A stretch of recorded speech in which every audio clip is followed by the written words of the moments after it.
caregivers that I've been through too many of them, and I wish that I could just explain it all in one video, but that's definitely not gonna happen. Eventually we'll be doing Zoom meetings or calls, so at least I'll know my audience. I've seen a lot, I've been through a lot, but when I was younger, it was just different.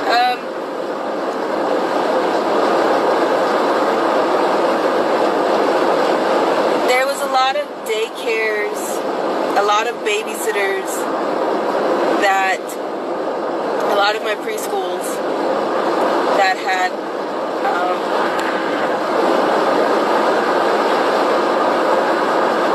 that did things to the point where it called for legal action.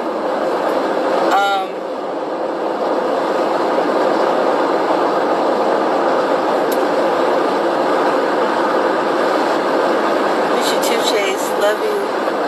We love you.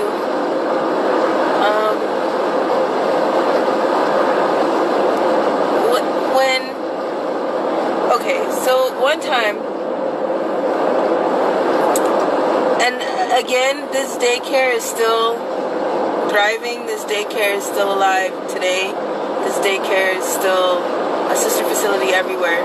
I believe not just in California.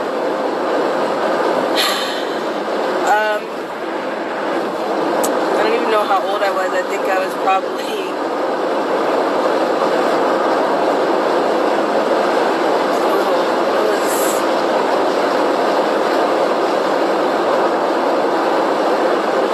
maybe 7. Maybe. I had to be younger. When I went to school, it was, you went to school at 8 o'clock in the morning, you got out at like 3:04, 3:30. When you were in kindergarten, you got out at noon. For me, it was, I had 2 older sisters at the time, and they were able to go to the daycares, or they were able to go to big facilities, but I couldn't because I was younger. And I had a issue where I was potty trained, but I couldn't hold it. So I always had like this issue where I would pee on myself. For like PTSD stuff. So, certain people just wouldn't take me. They wouldn't watch me. They wouldn't take me. So,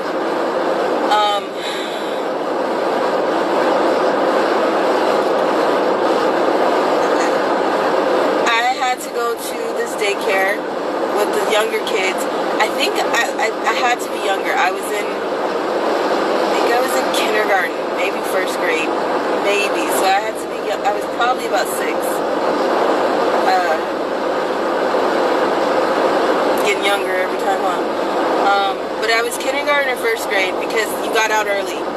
So the daycare would come and pick us up, and they would take us to the daycare, and there would be nap time.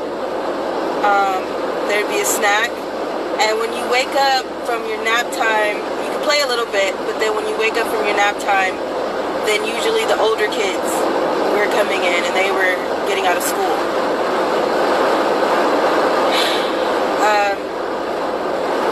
In this daycare, I seen a lot of things happen to other kids. I seen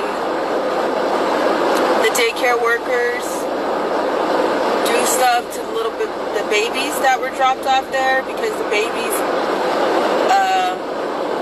were always kept in like the cribs in a different place. The kids knew that you just didn't want to be alone with any of the workers. Everybody knew that.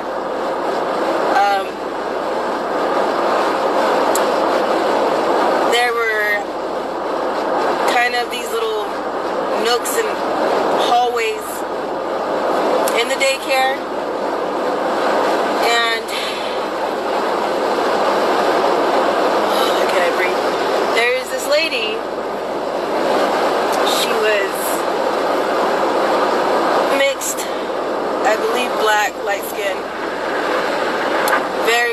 very, very heavy set.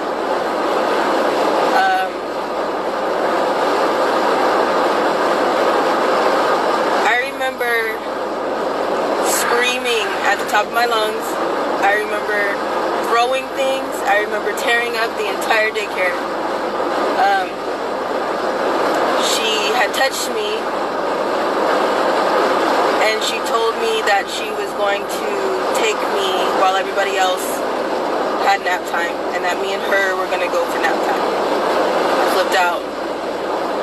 I was throwing things at her. I was throwing things at the daycare workers. They tried to pick me up and take me out of the area of the other kids. And I remember screaming and crying and hanging on to the walls and everything that I could get my hands on the way out, and begging them not to let her take me. I remember they threatened to call who was my mother at the time, and everybody knew that she was evil. Everybody knew that she was mean. Everyone knew that it took one phone call and the kids that was with her wasn't showing up to school or wasn't showing up to daycare for weeks at a time because of bruises that wouldn't heal. So they threatened to call her and tell her that I was acting up and being bad.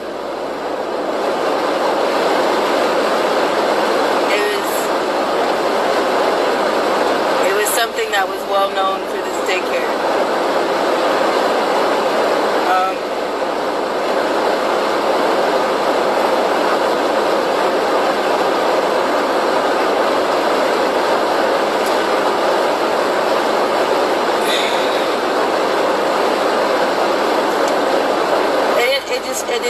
It wasn't just the workers. After a certain point, it was the big kids against the little kids. Yeah, they wouldn't do anything. There was this little boy who would this kid who would tear me up. He wasn't a little boy, he was older than me. And I'm tiny now, so I was a tiny little thing back then. And I remember the way the daycare faced the street. There was like a hill, and there was a fence that you could climb up on and see the street from like a height.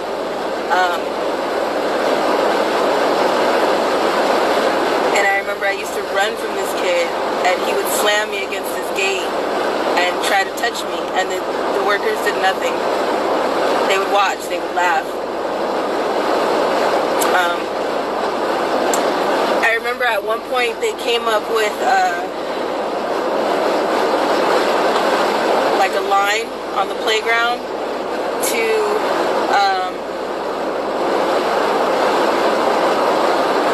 not let the little kids play with the big kids anymore because things got out of hand.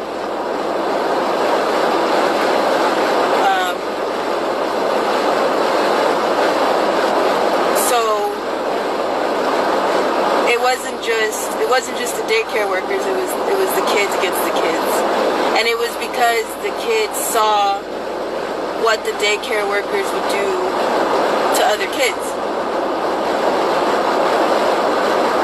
There was the way that this specific daycare was set up. When you walk into the door, there was like a long counter, and it was like a wraparound wall.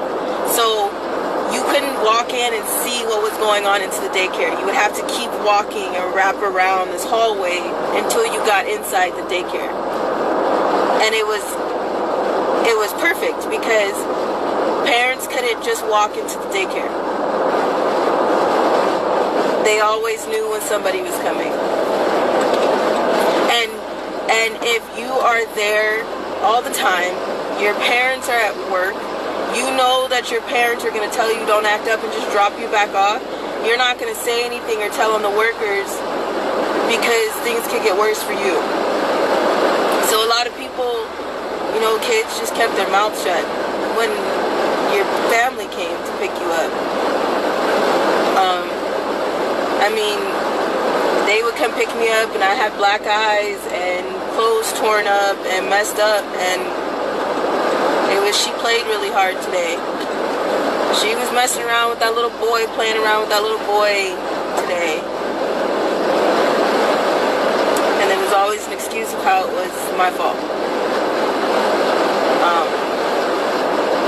And again, I was there early, so I was little. I was there hours before, I think at least 4th through 6th grade at the time.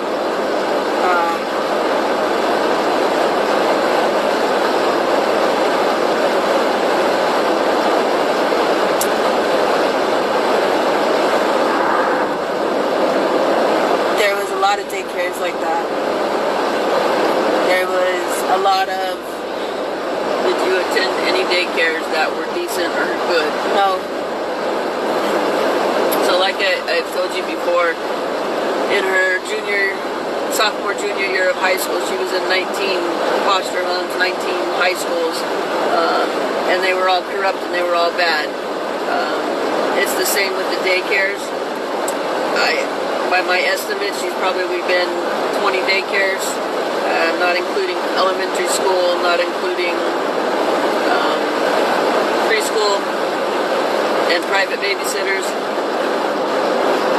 They were all corrupt and bad. She doesn't have one good memory of any of them. So that's what I mean when I say that there's like kind of two different things going on. There's like normal middle class America, head in the sand, everything's fine, and then there's this other faction of people that just seem to run together and work with each other.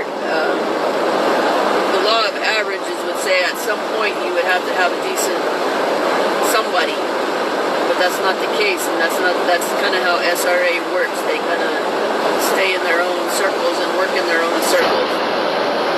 But how many times have corrupt child SRA daycares come up? You remember the McMartin preschool?